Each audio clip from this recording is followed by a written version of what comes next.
नमस्कार मेरे नौजवान साथियों, कैसे हैं आप सब। आशा करता हूं आप सभी स्वस्थ और प्रसन्न होंगे तथा लगातार सीख रहे होंगे।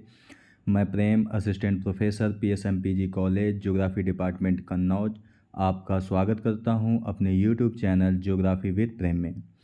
दोस्तों, इससे पहले वाले वीडियो में हमने आपसे ज्वालामुखी के अंतर्गत अर्थ एवं परिभाषा की बात की थी। ज्वालामुखी क्रिया क्या होता है ये भी हमने आपसे बात की थी। ज्वालामुखी विस्फोट के कारण क्या क्या हैं ये भी हमने आपको बताया था। ज्वालामुखी से निकलने वाले पदार्थ कौन कौन से हैं, जैसे कि गैस या जलवाष्प, विखंडित पदार्थ यानी ठोस पदार्थ और लावा, इस पर भी हमने चर्चा की थी आपसे। इसके अलावा हमने लावा को भी अलग अलग आधार पे बांटा था। ज्वालामुखी अंग के बारे में जब हम चर्चा कर रहे थे तब भी हमने उसके काफ़ी अंगों के बारे में चर्चा की थी। इसके बाद ज्वालामुखी के प्रकार, इसमें हमने सक्रियता आधार पर या अवधि के आधार पर जागृत, प्रसुप्त और शांत ज्वालामुखी पर चर्चा की थी। इसके बाद हमने उद्गार के आधार पर भी केंद्रीय उद्बोधन वाले और दरारी उद्भेदन वाले ज्वालामुखियों पर चर्चा की थी। ठीक है, तो आज का जो ये वीडियो है ये ज्वालामुखी टॉपिक से संबंधित पार्ट 2 है। तो चलिए आज का लेक्चर शुरू करते हैं और बात करते हैं और कुछ ज्वालामुखी के बारे में। तो आज हम शुरुआत करते हैं कि ज्वालामुखी का विश्व वितरण यानी डिस्ट्रीब्यूशन ऑफ वोल्केनो क्या है, ये वर्ल्ड वाइड। ठीक है, तो प्लेट विवर्तनिकी के आधार पर प्लेट किनारों के परिवेश में ज्वालामुखियों के क्षेत्र का वितरण वर्तमान समय में सर्वाधिक मान्य संकल्पना है। यानी कहने का मतलब है कि जो ज्वालामुखी क्षेत्र हैं उनको सबसे ज़्यादा स्पष्ट रूप से अगर बताता है तो वो प्लेट विवर्तनिकी सिद्धांत ही बता पाता है। विश्व स्तर पर अधिकांश सक्रिय ज्वालामुखी प्लेट की सीमाओं के साथ ही संबंधित हैं। ठीक है, लगभग 15% ज्वालामुखी रचनात्मक प्लेटों के किनारे, रचनात्मक प्लेट आपको बताई थी कि जब दो प्लेटें एक दूसरे से दूर जाती हैं तो वो आपकी रचनात्मक प्लेट होती है। ठीक है, और 80% जो विनाशी 80% जो ज्वालामुखी हैं वो विनाशी प्लेट के सहारे आते हैं। विनाशी प्लेट मतलब जब दो प्लेटें एक दूसरे के पास आती हैं। ठीक है, इनके अलावा कुछ ज्वालामुखियों का उद्भेदन प्लेट के आंतरिक भागों में भी होता है। तो चलिए अब हम देख लेते हैं कि इसका विश्व वितरण कैसा है। सबसे पहली जो पेटी है आपकी वो है परिप्रशांत महासागरीय मेखला।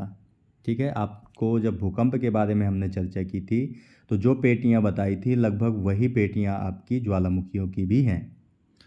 तो परिप्रशांत मेखला प्रशांत महासागर में स्थित द्वीपों और उसके चारों ओर तटीय भाग में ज्वालामुखियों की संख्या अत्यधिक पाई जाती है। यहाँ विनाशात्मक प्लेट के किनारे के सहारे ज्वालामुखी मिलते हैं। यानी जो परिप्रशांत महासागरीय मेखला है वहाँ पर कौन सी प्लेट है आपकी, विनाशात्मक प्लेट है, उसके सहारे ही ज्वालामुखी मिलते हैं।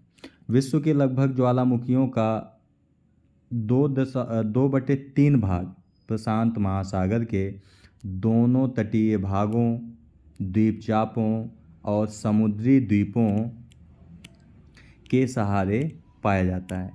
इसीलिए परिप्रशांत मेखला को प्रशांत महासागर का अग्निवलय यानी रिंग ऑफ फायर के नाम से भी जाना जाता है। ठीक है, यह पेटी अंटार्कटिका के माउंट इरेबस, ये अब बता रहे हैं कि ये पेटी कहाँ से कहाँ तक है। तो यह पेटी अंटार्कटिका के माउंट इरेबस से शुरू होकर दक्षिण अमेरिका के एंडीज पर्वतमाला व उत्तर अमेरिका के रॉकी पर्वतमाला का अनुसरण करते हुए अलास्का, पूर्वी रूस, जापान, फिलीपींस आदि द्वीपों से होते हुए मध्य महाद्वीपीय पेटी में जाकर के मिल जाती है। ठीक है, हम इस चित्र में दोस्तों देख सकते हैं जो परिप्रशांत मेखला है उसे आपको रेड कलर से दिखाया गया है। ठीक है, ये अंटार्कटिका के माउंट इरेबस से शुरू होकर दक्षिण अमेरिका के पश्चिमी भाग यानी एंडीज पर्वतमाला के पश्चिमी भाग, उत्तरी अमेरिका के रॉकी पर्वत के पश्चिमी भाग और अलास्का तक है। इसके साथ साथ पूर्वी रूस, जापान, फिलीपींस, से होते हुए पूर्वी ऑस्ट्रेलिया तक जाती है और ये आपकी मध्य महाद्वीपीय पेटी है जहाँ पर जाकर ये मिल जाती है। ठीक है। इसके बाद दूसरी पेटी है आपकी मध्य महाद्वीपीय पेटी। इस मेखला के अधिकांश ज्वालामुखी विनाशी प्लेट किनारों के सहारे आते हैं, यानी परिप्रशांत मेखला जो है वो भी आपकी विनाशी प्लेट के किनारे हैं और जो आपकी मध्य महाद्वीपीय पेटी है वो भी आपकी विनाशी प्लेट किनारा ही है। क्यों? क्योंकि यूरेशियन प्लेट तथा अफ्रीकन प्लेट व इंडियन प्लेट का अभिसरण होता है, यानी ये तीनों प्लेटें एक दूसरे के पास आती हैं। यह यूरेशिया महाद्वीप के मध्यवर्ती भाग में नवीन वलित पर्वतों के सहारे पूर्व से पश्चिम तक फैली हुई है। ठीक है, यानी जो यूरेशिया महाद्वीप में आपके नवीन वलित पर्वत हैं उनके सहारे सहारे ही ये पूर्व से पश्चिम की ओर फैली हुई है। यह जो मेखला है आपकी, यह आइसलैंड से प्रारंभ होकर स्कॉटलैंड होते हुई अफ्रीका के कैमरून पर्वत की ओर जाती है। ठीक है। कनारी द्वीप पर इसकी दो शाखाएं हो जाती हैं, एक पश्चिम की ओर और दूसरी पूर्व की ओर चली जाती है। जो पूर्व की ओर वाली शाखा है वो स्पेन, इटली, सिसिली, तुर्की, Caucasia, Armenia, Iran, Afghanistan, Pakistan, Bharat, Myanmar, Malaysia होती हुई इंडोनेशिया तक चली जाती है। इसके अतिरिक्त अरब में जॉर्डन की भ्रंश घाटी एवं लाल सागर होती हुई यह श्रृंखला अफ्रीका की विशाल भ्रंश घाटी तक भी फैली हुई है। जबकि जो पश्चिम की ओर जाने वाली शाखा है वह कनारी द्वीप से पश्चिमी द्वीप तक जाती है। यूरोप की राइन भ्रंश घाटी में अनेक विलुप्त ज्वालामुखी पाए जाते हैं। अब इसे हम चित्र से भी देख सकते हैं। ये जो आपको ब्लू कलर से जो लाइन दिखाई दे रही है ये आपकी मध्यवर्ती यानी कि मध्य महाद्वीपीय मेखला है। यहाँ पे आपका आइसलैंड है जो आइसलैंड से प्रारंभ होकर के स्कॉटलैंड, इटली, तुर्की, अफ़गानिस्तान, ईरान, पाकिस्तान, भारत और इंडोनेशिया से होते हुए जाकर के परिप्रशांत मेखला में मिल जाती है। ठीक है, तो ये आपकी मध्य महाद्वीपीय पेटी है। इसके बाद है मध्य अटलांटिक मेखला। तीसरी मेखला है आपकी मध्य अटलांटिक मेखला। इसे मध्य महासागरीय कटक ज्वालामुखी मेखला की संज्ञा भी दी जाती है। यह मेखला रचनात्मक प्लेट किनारों के सहारे मिलती है। अभी दो जो मेखलाएं बताई वो विनाशात्मक प्लेट किनारों के सहारे है और जबकि मध्य अटलांटिक मेखला रचनात्मक प्लेट किनारों के सहारे है, जहाँ पर दो प्लेटों के अपसरण का मतलब होता है जब दो प्लेटें एक दूसरे से दूर जाती हैं। ठीक है, अपसरण के कारण दरार व भ्रंशन का निर्माण होता है। इस भ्रंशन का प्रभाव एस्थनोस्फेयर यानी दुर्बलता मंडल तक होता है, जहाँ से पेरिडोटाइट तथा बेसाल्ट मैग्मा ऊपर उठते हैं। इनके शीतलन से नवीन क्रस्ट का निर्माण भी होता है।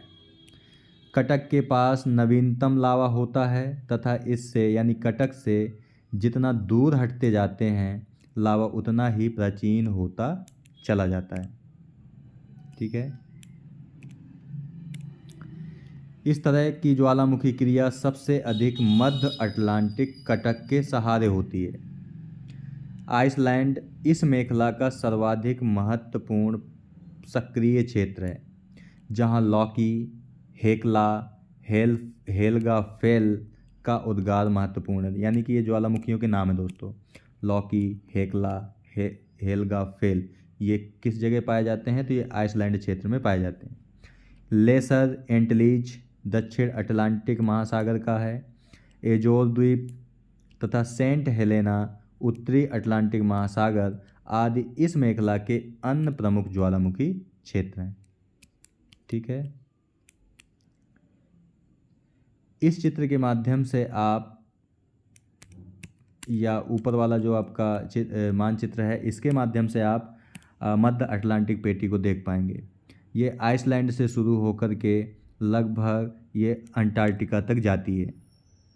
ठीक है, और ये मध्य अटलांटिक कटक है, इसी के सहारे ये मेखला पाई जाती है।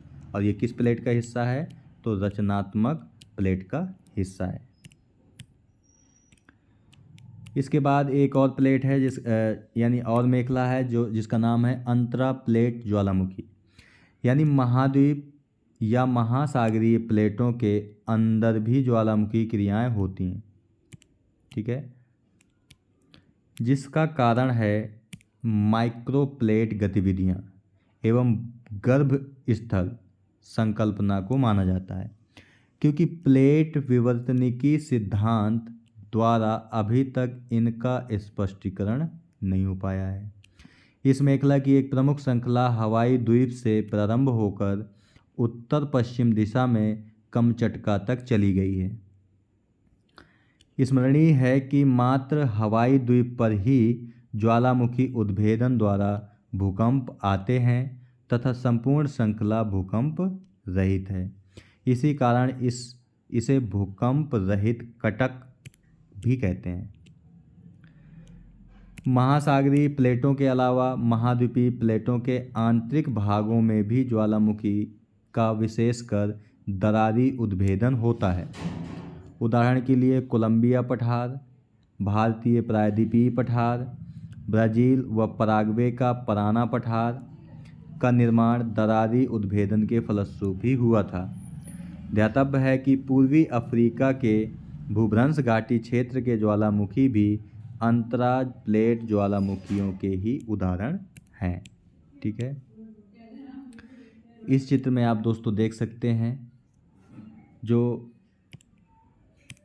3 प्रमुख मेखलाओं के अतिरिक्त पाए जाते हैं, ठीक है।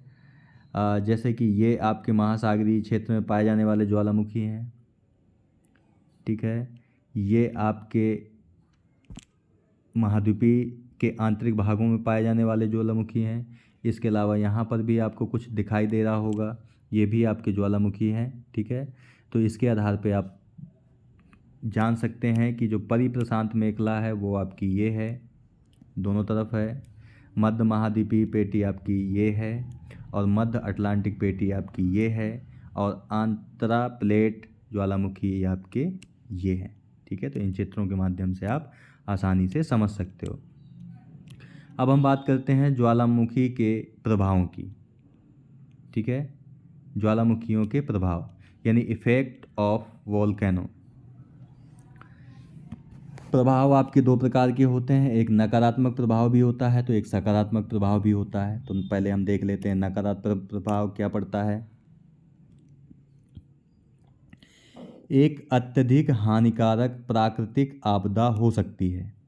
यह क्षति आगे बढ़ते लावा के कारण होती है, यानी कि अगर कोई ज्वालामुखी विस्फोट के साथ फटता है यानी अत्यधिक हानिकारक होता है, तो जो बढ़ता हुआ लावा के कारण अत्यधिक हानि होती है, जो पूरे शहरों को अपनी चपेट में ले लेता है। लावा प्रवाह से आवास और भूदृश्य नष्ट हो जाते हैं। सिंडरों और बमों के बौछार से जान माल की क्षति हो सकती है।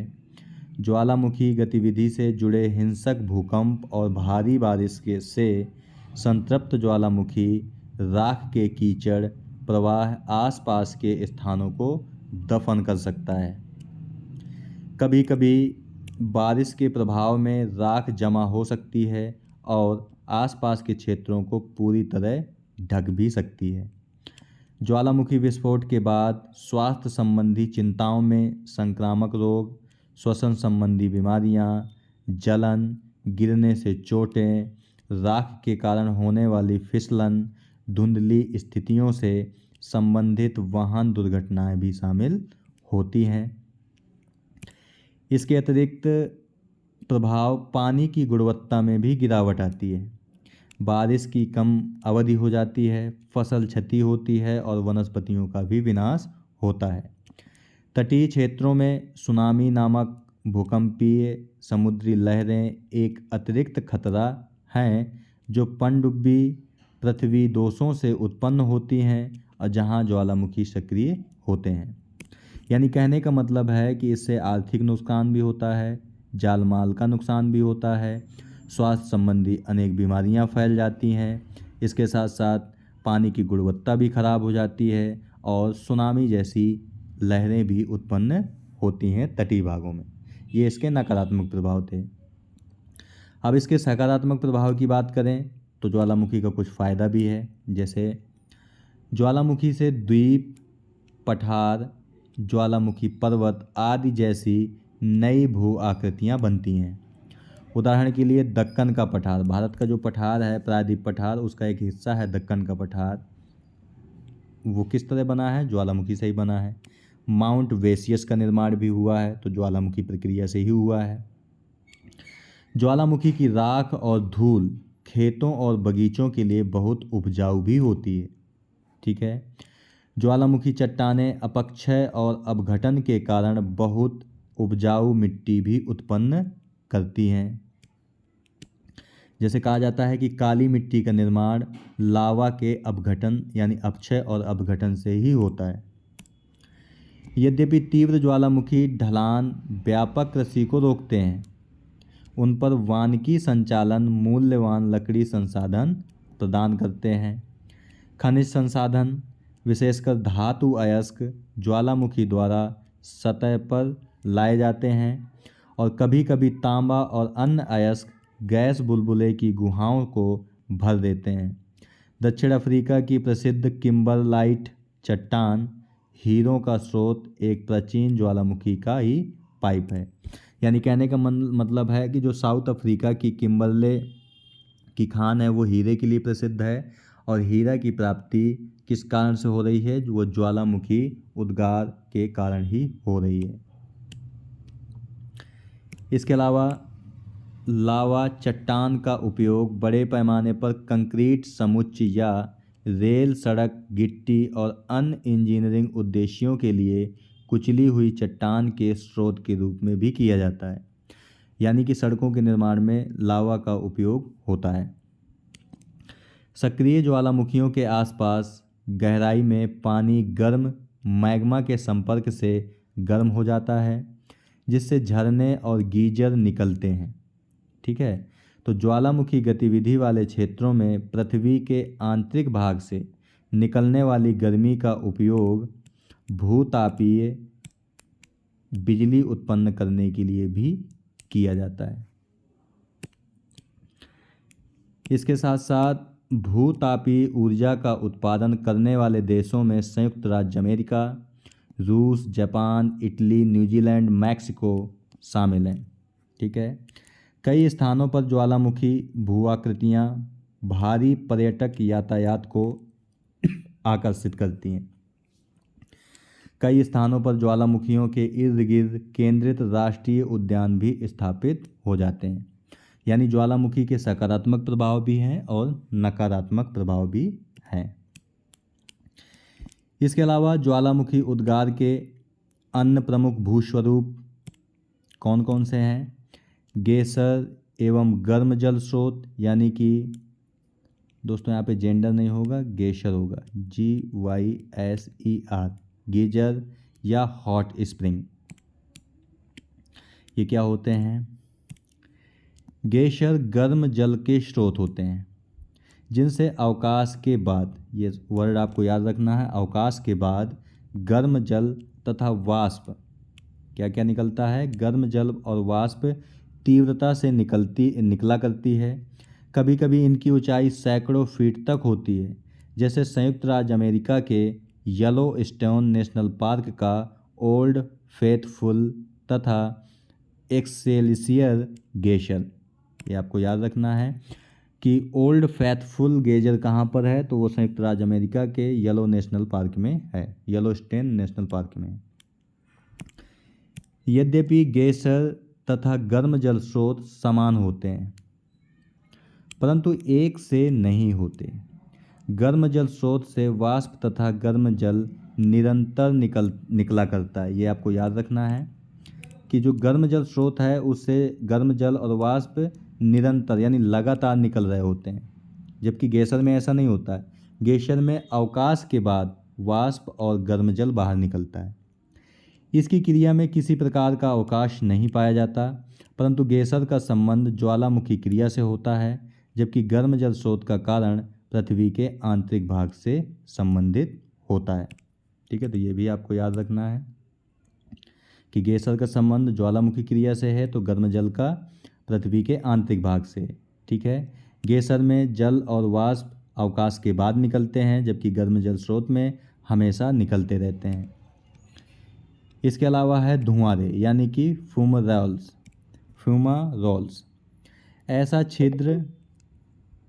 ऐसा छिद्र जिसके सहारे गैस और वाष्प, ठीक है, गेसर और जल स्रोत में क्या निकल रहा था, वाष्प प्लस जल निकल रहा था, लेकिन धुआंरे में क्या निकल रहा है, गैस और वाष्प निकल रही है।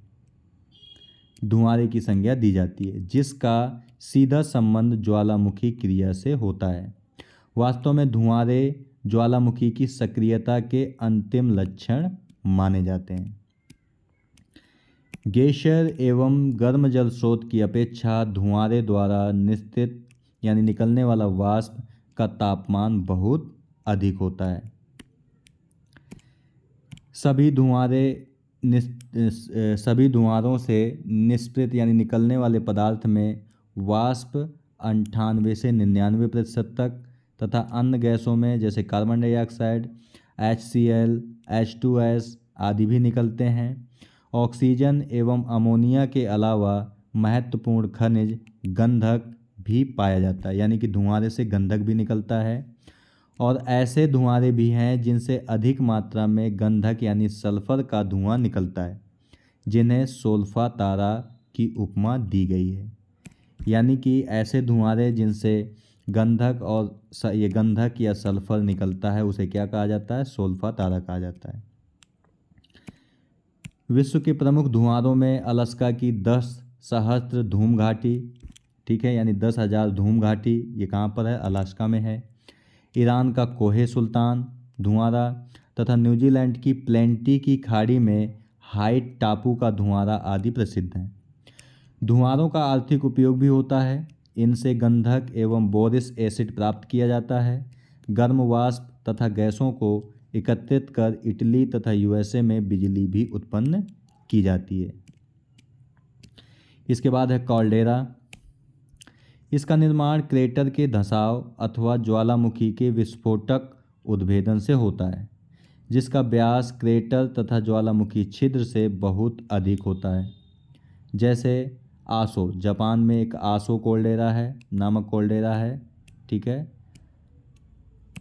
अत्यधिक विस्तृत कोल्डेरा को सुपर कोल्डोरा कहते हैं। यानी कहने का मतलब है कि पहले ज्वालामुखी छिद्र बनता है, ठीक है, इसके बाद इससे बड़ा आपका क्रेटर होता है, क्रेटर से बड़ा आपका कोल्डेरा होता है और कोल्डेरा से बड़ा आपका सुपर कोल्डेरा होता है, ठीक है, तो ये आपको याद रखना है। सुपर कोल्डेरा का उदाहरण कौन सा है, लेक टोआ जो कि सुमात्रा में है तथा क्रेटर लेक जो USA में। जब कोल्डेरा के अंदर पुनः ज्वालामुखी उद्गार होता है तो नए शंकु की रचना होती है और इन शंकुओं के विस्फोटक विनाश से घोंसलादार कोल्डेरा का निर्माण होता है। इसके बाद दोस्तों विश्व के कुछ प्रमुख ज्वालामुखी हैं और देशों के नाम हैं, तो इसे भी आप देख लीजिए क्योंकि कंपटीशन एग्जाम में आपसे पूछे जाते हैं। फ्यूजियामा जापान, मियाना फिलीपींस में है, माउंट ताल ये भी फिलीपींस है, माउंट पिनाटुबू ये भी फिलीपींस है, माउंट एरेबस ये रॉस अंटार्कटिका में है, माउंट एटना ये सिसिली द्वीप और इटली देश में है, माउंट पीली ये मार्टिनिक द्वीप में है, हेक्ला आइसलैंड, विसुवियस नेपल्स की खाड़ी इटली में है, ठीक है। स्टाम्बोली ये लिपारी द्वीप भूमध्य सागर इटली में है, ये भी। लॉकी ये आइसलैंड है, कटमई अलास्का में, mount Rainier USA, mount Shasta USA, Chimborazo Ecuador, Ojos del Salado Argentina और चिली की सीमा पर है, कोटोपैक्सी इक्वेडोर में है, पोपो कैटिपिटल मैक्सिको, मौना लोआ हवाई द्वीप, देवमंद ईरान में है, कोहे सुल्तान ये भी ईरान है, माउंट पोपा ये म्यांमार में है, एलबुर्ज जॉर्जिया में, किलिमंजारो तंजानिया में है, माउंट कीनिया कीनिया देश में है, माउंट कैमरून ये कैमरून अफ्रीकी देश में है, क्राकाटोवा ये इंडोनेशिया में है और सेंट हेलेंस यूएसए कास्केड श्रेणी में पाया जाता है। इन सबको आपको दोस्तों देशों के नाम भी याद रखने, किस देश में पाया जाता है, साथ ही साथ ये भी आपको याद रखना है कि कौन सा ज्वालामुखी जागृत है, प्रसुप्त है या शांत है। इसके अलावा कुछ महाद्वीपों की सर्वोच्च ज्वालामुखी चोटियां हैं, जैसे ओजस डोल सलाडो ये दक्षिण अमेरिका महाद्वीप, पर्वत श्रेणी का नाम एंडीज है और देश चिली और अर्जेंटीना की सीमा पर है। किलिमंजारो ये अफ्रीका महाद्वीप में है, पर्वत श्रेणी किलिमंजारो है और देश का नाम है तंजानिया। एलब्रस ये यूरोप महाद्वीप में है, काकेशस पर्वत श्रेणी में है और रूस में है। पिको डे ओरिजावा ये उत्तरी अमेरिका में है, ट्रांस मैक्सिकन ज्वालामुखी बेल्ट में है और ये मैक्सिको देश में है। दामा बंद ये एशिया में है, एल्बोर्ज पर्वत श्रेणी है, ईरान में पड़ता है। माउंट गिलुवे ये ऑस्ट्रेलिया महाद्वीप में है, सदर्न यानी कि दक्षिणी उच्च भूमि में है और पापुआ न्यू गिनी में पाया जाता है। माउंट सिडले ये अंटार्कटिका में है, एग्जीक्यूटिव कमेटी श्रेणी में पाया जाता है। ठीक है, तो दोस्तों आज की वीडियो में यहीं तक। आज हमने आपसे बात की ज्वालामुखियों का विश्व वितरण, जिसमें हमने देखा परिप्रशांत मेखला, मध्य महाद्वीपीय मेखला, मध्य अटलांटिक पेटी, अंतरा प्लेट मेखला। इसके बाद हमने प्रभावों की बात की, जिसमें नकारात्मक प्रभाव और सकारात्मक प्रभाव पर हमने आपसे चर्चा की। इसके अलावा ज्वालामुखी उद्गार से अन्य प्रमुख जो भूस्वरूपों का निर्माण होता है उस पर चर्चा की। ठीक है, और साथ ही साथ हमने ज्वालामुखी और देश का संबंध बताया, साथ ही साथ महाद्वीपों की सर्वोच्च ज्वालामुखी चोटियों के बारे में भी चर्चा की। ठीक है दोस्तों, तो यह दोस्तों ज्वालामुखी टॉपिक से संबंधित पार्ट 2 वीडियो है। पिछले वीडियो का और इस वीडियो का लिंक आपको इस वीडियो के डिस्क्रिप्शन बॉक्स में और वीडियो के पहले कमेंट में मिल जाएगा, जहां से डाउनलोड करके आराम से आप पढ़ सकते हैं। ठीक है दोस्तों, तो मिलते हैं आपसे नेक्स्ट वीडियो में एक नए टॉपिक के साथ। तब तक के लिए नमस्कार। आप प्रसन्न रहिए, खुश रहिए, मुस्कुराते रहिए और लगातार सीखते रहिए, कभी अपने लिए तो कभी अपनों के लिए। धन्यवाद। जय हिंद दोस्तों।